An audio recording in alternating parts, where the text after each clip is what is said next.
5 reasons why your car is stuck in park. Now, I'd like to discuss a few of the reasons why your car is stuck in park. To begin with, these 5 tips should cover just about every reason why your car won't get out of park. 1. High parking Pawl pressure. I keep talking about the parking Pawl, and it comes up yet again.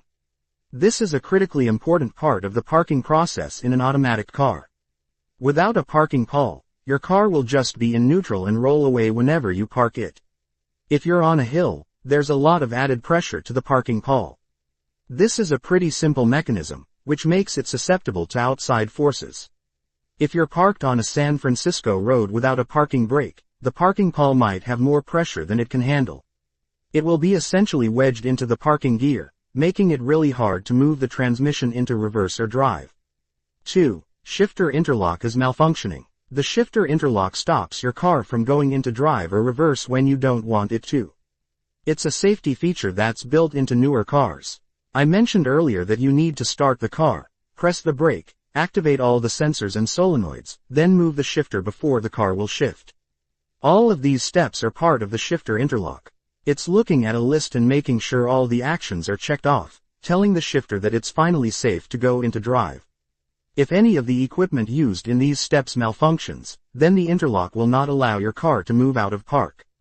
This is a pretty general explanation of why your car is stuck in park. You'll have to find which part of the sequence is not communicating properly to correctly diagnose the issue. 3. Ignition switch is faulty. It's not as common, but your issue could be due to the ignition switch. Even though your car is turned on, the switch doesn't tell the rest of your car. More specifically, it doesn't tell the shifter interlock. As such, the interlock won't release the shifter and you'll be stuck in park.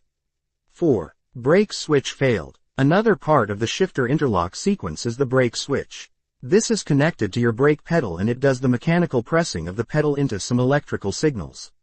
It tells the shifter that the brake is depressed, and it also tells the brake lights to turn on since you're braking.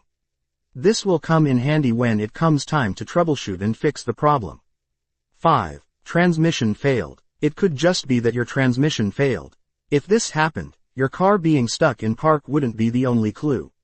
You would have heard a nasty noise ahead of time and probably felt grinding and delays between shifts leading up to the failure. Still, if your transmission isn't working anymore, you won't be able to do any shifting. If you find this video useful, please share it with your friends, and if you have any questions, leave a comment, we'll respond. Thanks for watching, and subscribe for more.